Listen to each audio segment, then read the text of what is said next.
Hello guys, it is I, the real Randy Chavez, y'all with a Tesla stock update video. I'm now showing my Patreon members in every single video I do, not just the Pokemon ones, because they deserve it.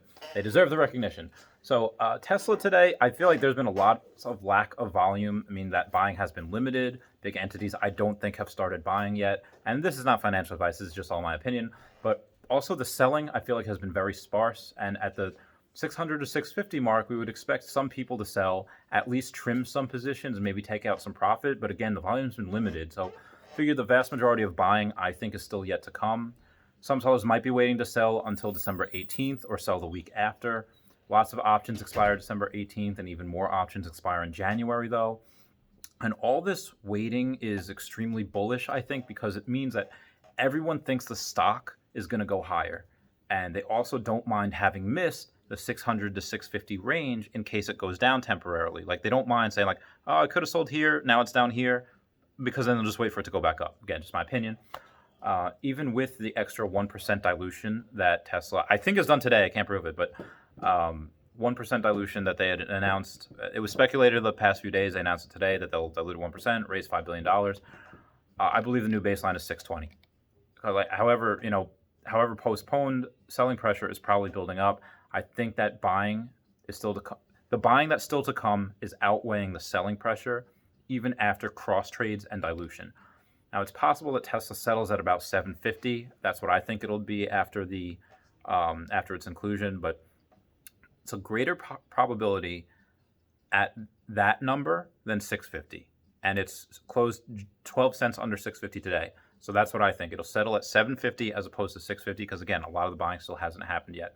Now, it is possible that it goes much, much higher, but between options divesting and bigger funds taking profit, I don't think it can go up to. Some people are saying, like, oh, $1,000, $1,100, and I was like, I don't think that's possible.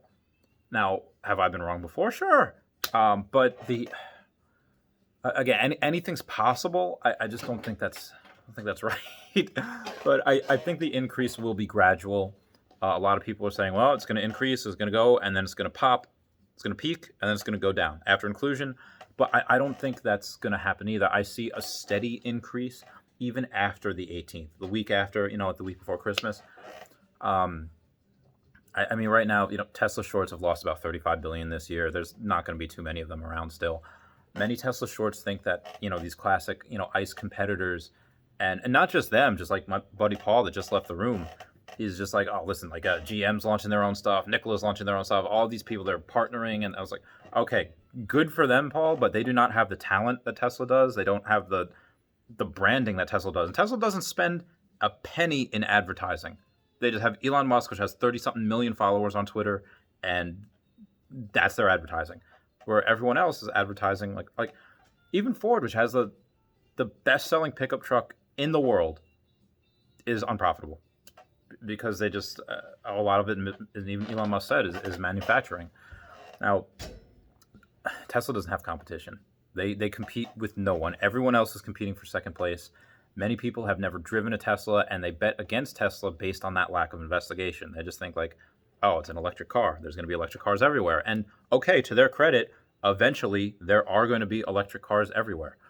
I mean, that's just something where leaders of the world are continuing to penalize other car companies that are just doing ICE or internal combustion engines, and they reward people that are doing renewable energy sources. So, again, the world is going electric, and everyone will have that eventually, but Tesla's just going to have the best. Tesla's peers right now, they're Apple, they're Google, they're Amazon. Their peers are not other car companies. That Tesla's more of a software company than anything. And also, no company growing at 40% is valued at 7 to 8 times, earnings per share. We're entering 2021 with the same setup as 2020, with an estimated growth of 40% per year for, I think, over the next 8 years. We have a lot of bullish people that say the next 10 to 12 years. I think around 8 years it might slow down a little bit. Again, that's just my opinion, because they have so much money now. They can grow as fast as they want. They can build they can announce tomorrow they're building 8 new gigafactories, and they'd have the money for all of them because of this new capital raise. Again, they already had like 14, 15 already, and now this extra one puts them at almost 20. It's ridiculous. But yeah, estimated growth for 40% per year for 8 years, probably 50 to 60% growth this year. I mean, 2021, because of COVID in 2020. COVID in 2020 just happened to, instead of them doing 550, 600,000, they're only going to do maybe 500,000 in deliveries. Tesla EV share continues to grow as new EV buyers choose Tesla because of superior range, their power, their full self-driving, and because of Elon. Biden will potentially restore that $7,500 tax credit for Tesla buyers. Now, he might not. Tesla's proven that they don't need it to sell cars, but if he does, he improves that, boom, goes through the freaking roof. Now, like I said, other country world leaders will penalize gas-powered cars, and I can't prove it yet, but I'm pretty sure Tesla exercised their right to raise the additional $5 billion today, and I'll go over that when I show you the stock in a minute. Most likely what they'll do with the funds is they'll just invest more aggressively on their Roadrunner lines. Now, I thought that last time that they raised the capital, that they would not only build a gigafactory in Texas, but they would build one in Oklahoma as well, because that was the big thing. Texas, Oklahoma. And I knew they were going to build in Texas, but I was like, capital raise. They're going to build in both places, but they didn't. They just decided to build in Texas, which is fine. They could pay off some debt if they chose, but yeah, I think a better idea would, to leave the cheap debt. Like, their debt is cheap. The interest rates are very, very low. And I think they should invest in something that'll give them a greater return than that interest rate that's on the debt. Acquisitions come to mind, although the acquisitions, you might not need a bunch of cash for that. In other news, China did bring online today 27 new supercharger stations. Also, someone bought $318 million of Tesla today. Tesla is now the 6th most valuable company in the world. Apple's $2.1 trillion, Microsoft's $1.6 trillion, Amazon is also $1.6 trillion, Google is $1.2 trillion, Facebook is $813 billion, and Tesla is $616 billion as of the end of today. I don't believe that. I originally said, and I originally told my friend Paul, who laughs at me, he says, like, yeah, I think Tesla will be worth a $4 trillion company by 2030. And of course, everyone laughs, like, hey, you shouldn't put this much money into Tesla. Tesla's not going to go here. It's not going to go here. And my other partner then say, like, hey, and this is before the split. It's like, you know what? At 900, you probably start trimming a little bit. Hey, Chavez, it's about 1,200 now. You really should take some profit. It's 1,500. What are you doing? Take some profit. And again, that's before the split. And now, if the stock didn't split, it would be at like 3,200. But because of the split, it's like almost 650. I think it's 650 after hours. So I've been right so far, pretty much every step of the way on this.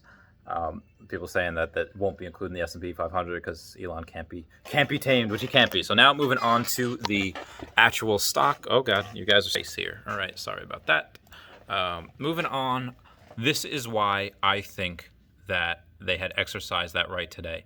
This is only the third time the volume for the day has been over the average volume in the last 3 weeks. And normally the other volumes, when it has been over, was over very, very sparsely. Like 50, it was over maybe another million or two, but this is over 12 million than the average volume. That's why I'm pretty sure they were able to do it today. And last time when they announced that they were raising capital, it went down, which it did go down pre-market and for a decent amount of the day. Closed there, or closed there, and then it opened there, and then it stayed down for most of the day, and then hit 650 at some point, and then now obviously it's 655. This is something that I'm very, very bullish on. Like I said, a lot of this hasn't. I don't believe most of the buying has happened yet. I think most of the buying is still to come. Only time will tell. 8 more trading days, including the 18th. So guys, please comment, like, and subscribe. Comments are good for the YouTube algorithm. I mentioned my Patreon. I'm going to plug it down below. I love you all. Class dismissed. Patreon. Thanks, Luke.